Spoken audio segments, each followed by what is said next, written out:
주님께 부르짖을 때 내 기도를 들어달라는 그런 간구가 나오고 있습니다. 하나님께서는 우리의 모든 말을 알고 계시고요. 우리의 혀에 있는 말도 알고 계신다. 마치 이렇게 혀 속에 있다는 말은 아직 발설되지 않는 그런 말들이죠. 하나님은 생각을 다 감찰하신다는 말씀입니다. 예수님께서도 우리가 기도할 때에 항상 기도하고 낭망하지 말아야 될 이유에 대해서 불의한 재판장에게 간구하는 과부의 비유를 이야기하였죠. 재판장이 그 문제를 해결할 때까지 이 간구합니다.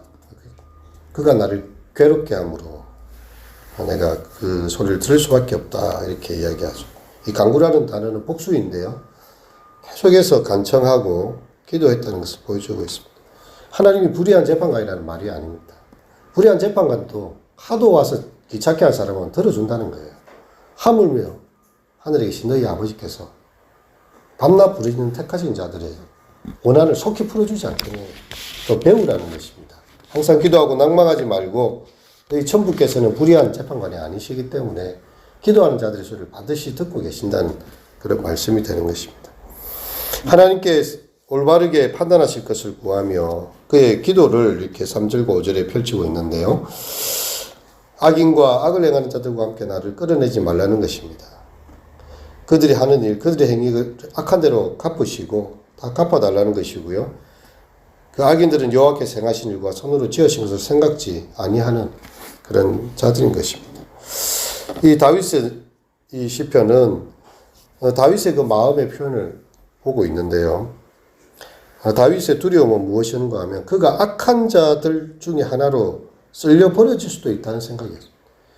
우리는 대단한 믿음의 확신을 가지고 살고 있죠. 나만은 천국에 꼭 갈 것이야. 나만은 하나님의 뜻을 헤아릴 것이야. 근데 다윗도 그렇게 생각하지 않았다는 거예요. 나도 언제든지 하나님께서 악인 중에 하나처럼 썰어 버릴 수 있는 약한 인생이다.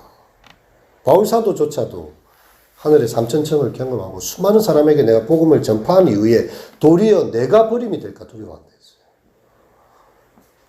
근데 우리가 어떻게 다윗이나 바울의 모습을 생각했을 때 나는 하나님 앞에서 인정받는 사람이라고 100% 확신할 수 있습니까? 그 교만이 우리를 무너지게 하는 것입니다. 도리어 하나님께 두려움과 떨림으로 자기의 구원을 이루어 가야 되는 거죠. 다윗은요, 이 악인들과 함께 나를 끌어내지 마십시오. 이렇게 기도하고 있다는 거예요. 나 또한 하나님 앞에서 그런 악인이 언제든지 될 수 있고 그 악으로 인해서 하나님 앞에 썰려 내려갈 수도 있다는 그런 사실입니다. 예수님께서 이렇게 이 일생 동안 여러 가지 거짓 비난들에 이렇게 둘러싸여 있었죠. 오늘 본문에 나온 것처럼 악인들은 그 이웃에게 화평을 말합니다. 여러분, 악인이 악을 말하면 그 사람이 악인인 줄 알죠. 웃으면서 화평을 이야기한다는 거예요. 근데 속으로는 어떻게 한다고요? 악독이 가득합니다. 이게 악인들이에요. 막 이렇게 욕하고 막 이렇게 분노하는 사람은요, 마음이 투명한 사람입니다. 이 사람은 뭐 불쌍히 여김을 받아야 될 사람이고 마음에 분노가 가득 찬 사람이고 이렇게 별로 악한 사람이 아닙니다. 근데 진짜 악인들은 겉으로는 화평을 말합니다. 근데 속으로는 악독을 가득 품고 있는 그런 모습이죠. 예수님을 향해서도 와가지고 이렇게 바리새인들과 서기관들이 그 당시에 종교 지도자들과 지식인들이 이렇게 이야기합니다. 먹기를 탐하고 마시기를 즐겨하는 자. 세례 요한이 와가지고 이제 금식을 하고 광야에 메뚜기에 석청 먹고 있는데 예수님이 와가지고 식사를 하시고 그 주변에 죄인들과 함께 있거든요. 먹기를 탐하는 자라고 예수님을 이렇게 말을 하고 있고요. 바리새인들과 창녀들의 친구라고 비난받으셨습니다. 심지어 바리새인들은 예수님을 향해서 귀신의 왕이라고 했어요. 바알세불, 귀신을 쫓아내니까 귀신의 왕이지. 이렇게까지도 말을 하고 했다는 것입니다. 예수님 체포할 때도 강도 취급을 했어요. 금관 몽치를 들고 찾아옵니다. 예수님은 재판에서 신성모독죄, 자기를 하나님의 아들이라 했다는 신성모독죄로 비난되고요. 이단으로 짓밟혀집니다. 그들은 예수님을 빌라도에게 넘길 때 반란죄로 예수님을 기소하고 있는 거죠. 그 비난의 최고조는 바로 십자가였습니다. 그 무시무시한 처형 방법으로 그렇게 십자가에 달리시는, 로마 세계에는 십자가라는 단어를 올리는 것조차도 굉장히 욕과 같은 것이 있습니다. 어떻게 그렇게 사람을 비참하게 될 수 있는가. 십자가형이라니. 그래서 그들은 나무에 달린 자라는 완곡한 표현을 썼죠. 십자가라는 단어를 직접 잘 쓰지 않고 나무에 달린 자라고 이렇게 씁니다. 또 모세율법에도 보면 신명기에는 나무에 달린 자마다 하나님께 저주를 받았다. 그렇게 이야기합니다. 그래서 예수님은 로마인에게도 저주받은 자이고 유대인에게도 저주받은 자일 뿐만 아니라 모세의 율법을 통해서도 저주받은 자예요. 그럼 바울사도 어땠습니까? 감옥에 던져지고 거짓모함을 당했죠. 초대 교인들은 식인 풍습을 가졌다는 그런 오명을 뒤집어썼습니다. 예수님의 살을 먹고 피를 마신대. 살과 피를 먹는 자는 식인종이 아니고, 그래서 예수님 인사 핍박한 이유는 식인종이라는 것이었습니다. 그리고 근친상간한다. 서로 입맞춤으로 무난한다고 뭐 이렇게 저 사람들은 근친상간한 사람들이다. 여러 가지 제목을 만들었습니다. 네로는 로마를 자기가 불태워놓고 그 죄를 그리스도인들에게 뒤집어 씌웁니다. 하늘에서 불심판이 온다 하더만은 그리스도인들이 불을 질러놓고 하나님의 심판이 왔다고 이렇게 이야기한다 이러면서 그리스도인들에게 그 화살을 돌려버립니다.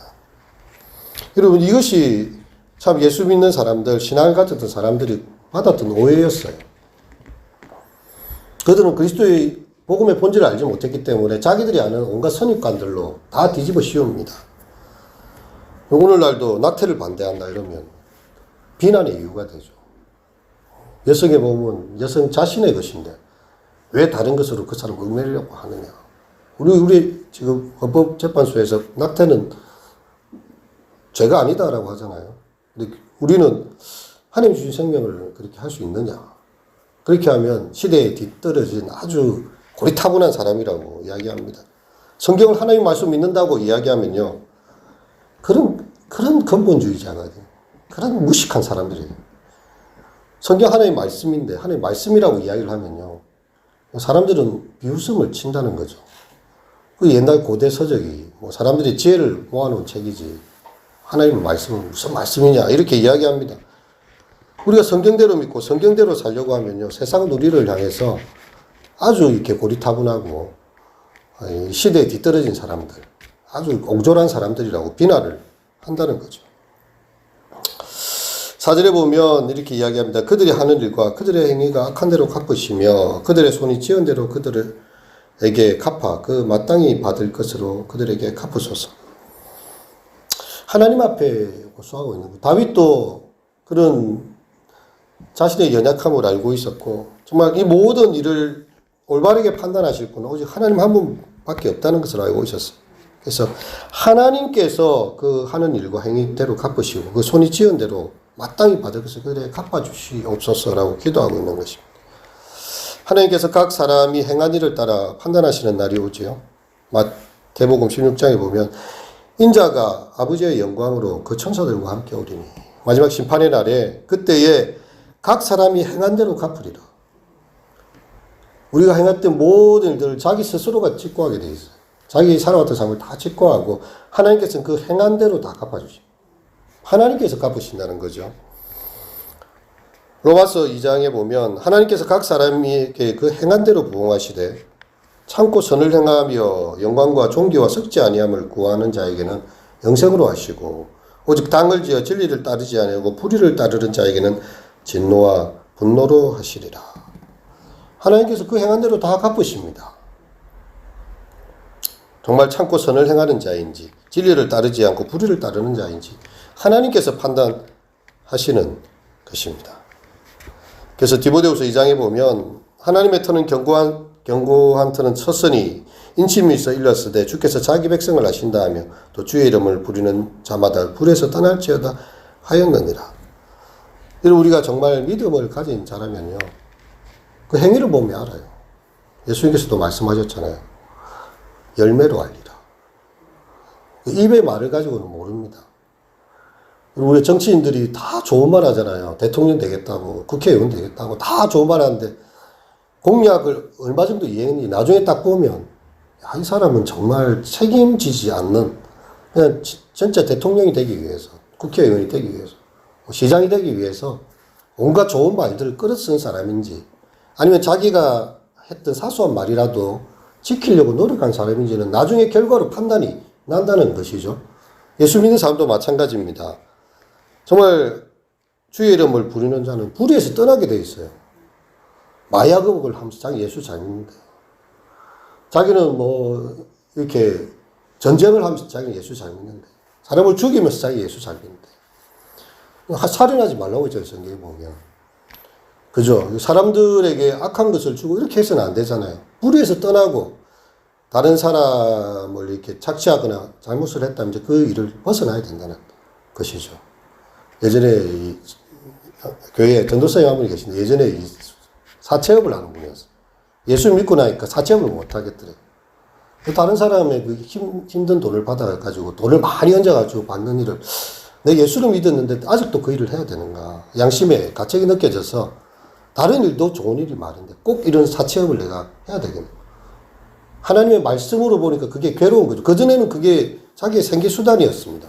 아니, 돈을 가지고 어느 사람 빌려주고 내가 더 돈 고리로 받겠다는데 은행에서도 못 빌리는 사람들 나라도 빌려줘야지 이렇게 생각했는데, 하필 내가 그렇게 불의한 손이 될 이유가 있겠는가.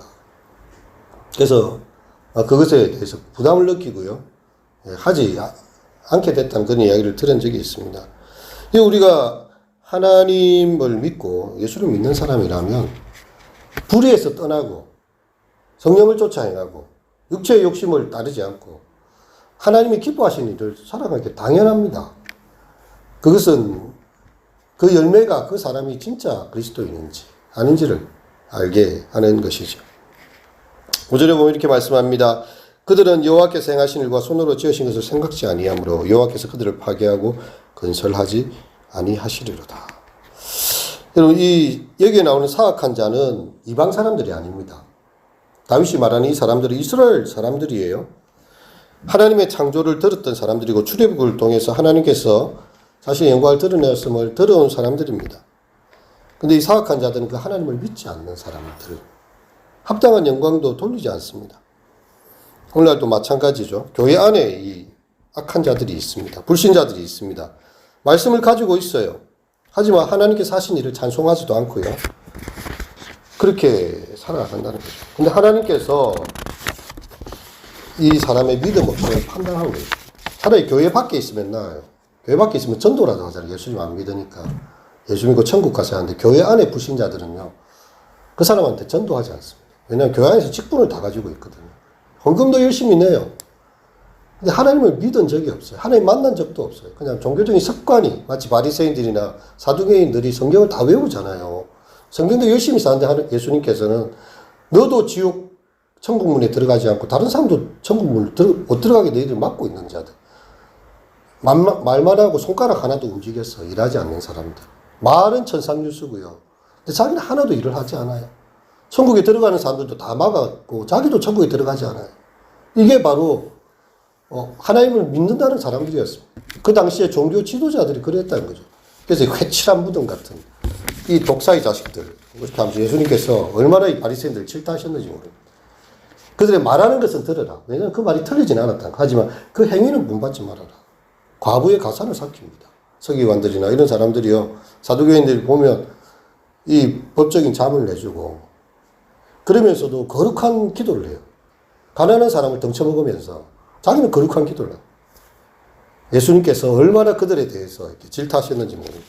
그러니까 예수님을 죽이려고 십자가에 내몬 사람들이 바로 이런 종교 지도자들이었던 거죠.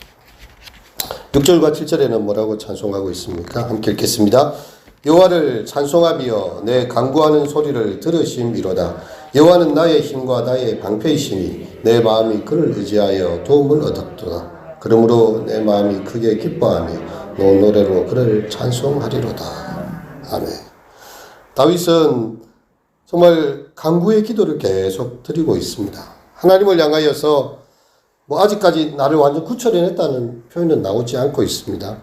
하지만 그는 확신하고 있어요. 하나님 나의 편이시고 나의 힘과 방패가 되신다고 고백하고 있습니다.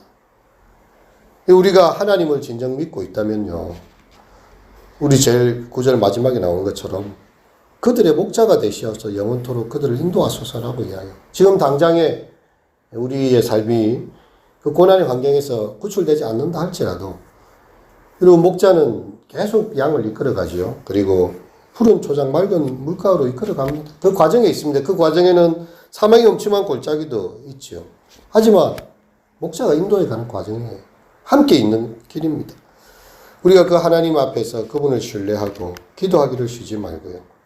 하나님 앞에 간구하고 기도할 때에 정말 하나님께서 우리를 도우시고 구원하시고 복 주시는 것을 경험하시는 우리 모든 성도님들 되시기를 축원드립니다. 기도하도록 하겠습니다. 내가 주의 지성소를 향하여 나의 손을 들고 주께 부르짖을 때에 나의 간구하는 소리를 들으소서. 하나님, 참 다윗처럼 우리도 주님 앞에 이 새벽 나와 손을 들고 소리내어 주의 성소를 향하여 기도합니다.